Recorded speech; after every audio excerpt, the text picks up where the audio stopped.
Today, during this read aloud, we will learn what it takes to be a good friend, why it is important to be a good friend, and we will learn some new vocab words. I want you to tell me what you see on the front of the book. Now is when students will tell me what they see. Once everyone's answered, I'll say, the cover of this book has a dog on it. You all are going to have to use your imaginations when listening to this story, because this story is told by this dog. His name is Jack, and he's going to tell you about his friendship with a lady named Jill. Now I want you to turn and talk with your neighbors. Does anyone notice anything unique about Jack? First, can someone tell me what unique means? Now I'll let the students raise their hands and try and tell me what unique means, and after everyone's answered, I will say, you all had great answers. The word unique means to be different from everyone else in some way or another. So now, turn and talk with your partners to see if you can figure out what is unique about Jack. This is when the students will turn and talk to their partners. And once it seems like everyone's done talking, I'll gather everyone back together and say, now everyone keep those guesses in mind as we begin our story. As we are reading, I want you to write down everything you learn about friendship, whether it's things that it takes to be a good friend or things about friendship in general. Just write anything down in your notes.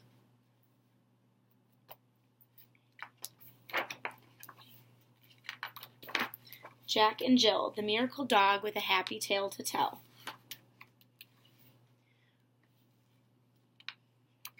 These are all different dogs that the story is dedicated to. That means the story was written for all of these dogs.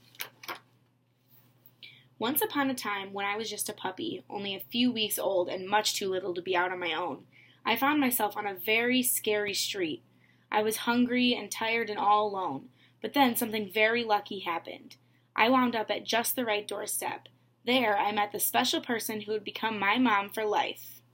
This is our story.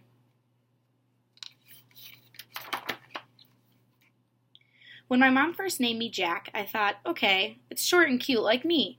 I'm a small German Shepherd with a very sweet disposition. I'm a little bit afraid of a lot of things, not what you would expect from my breed, but what I lack in courage I make up for in heart. Can someone tell me what a German Shepherd is? I will let the students raise their hands and tell me what they think. And after everyone's guessed what they want to guess, I'll say, you all had really good answers. A German Shepherd is a specific kind of dog, a breed. And it just so happens to be the kind of dog that Jack is, this dog in the story. Jack is called a German Shepherd. Now can someone tell me what they think disposition means? I'll let the students try and guess what disposition means. And once everyone's had their guess, I will say, again, you all had great answers. Disposition is how a person or animal acts. So in this sentence, they're saying Jack acts very well. The last word on this page I want to know more about is the word courage. Can someone tell me what they think courage means? I'll let the students tell me what they think courage means. Allow the student, and then I'll say this. Really great answers, guys. The word courage means to be brave. This is a word that is very important because you must be brave in order to start new friendships. Meeting my mom, Jill, was the greatest day of my life. Better than a new bone.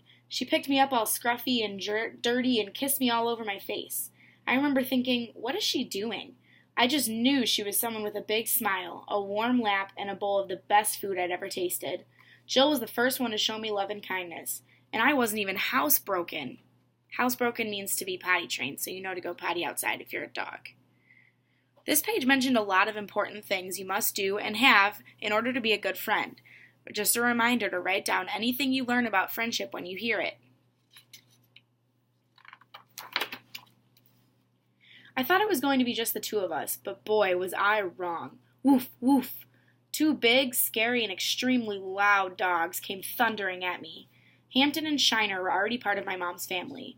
At first I was nervous that they wouldn't like me, but once they sniffed me over and saw I was a good pup, they became my big brothers, as long as I didn't mess with Shiner's tennis ball or try to cut in on Hampton's snuggle time with Mom. And soon I was part of the family too. Life was grand, all right. I had hit the doggy lottery. There was always someone to play with and lots of mischief to be made and furniture to chew. Of course, Mom didn't like that very much. One day I even figured out how to open the front door with my paws, and my brothers and I snuck out.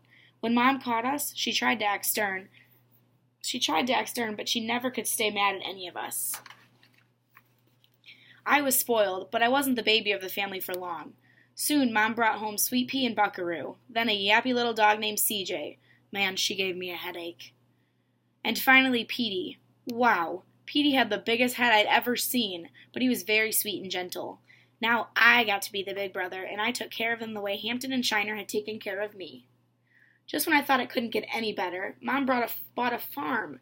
Now I had horses to play with, and deer to chase, and holes to dig, and fields to run through, and more deer to chase, and more holes to dig, and sticks to chew. Then one day my front leg started to hurt, and it was kind of hard to walk. My mom figured I had just been chasing too many deer and tried to get me to rest. But resting didn't help. Neither did the medicine she gave me. My leg still hurt a lot, and I was limping. After a few weeks, we both knew something was really wrong. My mom took me to the vet. Now I want you all to think in your head, what do you think is wrong with Jack? Why do you think his leg hurts? Make a prediction or a guess in your head, and let's continue reading to see if you're right. So why do we think Jack's leg hurts? It turned out that I had a disease called bone cancer. The vet told us that when dogs get cancer, it's a lot like when people get cancer. I was very sick, but the same kinds of medicine and treatments that help sick people could help me. Then he said that I needed an operation to save my life. This page talked about a sickness called cancer.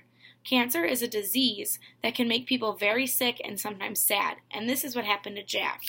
In order for Jack to feel better, the vet, which is a doctor for animals, said he needed an operation. Does anyone know what an operation is? This is when I'll let the students raise their hands and tell me what they think an operation is. And once everyone's answered, I'll say, I love all the answers.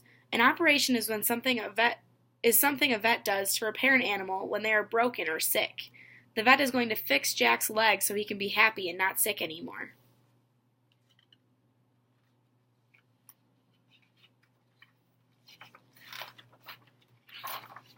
The day of my surgery, my mom kissed me on my face, just like always, and promised to be there when I woke up. The doctor had to remove my hurt leg. I really didn't want to be a dog with only 3 legs. What if I couldn't run and play and have fun anymore? But I really did want to get better, and this was the only way. My mom was right there the minute I woke up. The operation was a success. The cancer was gone. CJ watched over me while I recovered at home. I still needed to have chemotherapy to make sure the cancer didn't come back. But Mom and I are very relieved, and I was on the road to being healthy and pain-free again. Yay!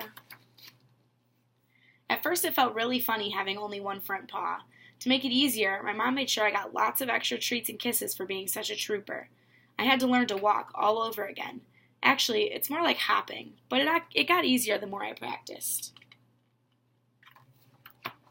I also learned that 3-legged dogs have their own nickname, tripods, and I wasn't the only one. Tripods are all over the place. Lots of dogs have had cancer like I did, or have been in accidents where they lost a leg. We tripods have our own websites, t-shirts, songs, and lots of books written about us. People even call us miracle dogs. I don't feel like a miracle. I just feel like a regular dog who is very lucky. Everything is back to normal. I still hang out with Buckaroo, Sweet Pea, CJ, and Petey. When we play together, they're a little more careful with me. And yes, that yappy little CJ still gives me a headache, but I love her anyway. I don't look like most other dogs, but everyone loves me just the same. I may not do things the same way other dogs do, but I know I can do the same things they do, just a little slower. There's no place I'd rather be than on our farm with my family.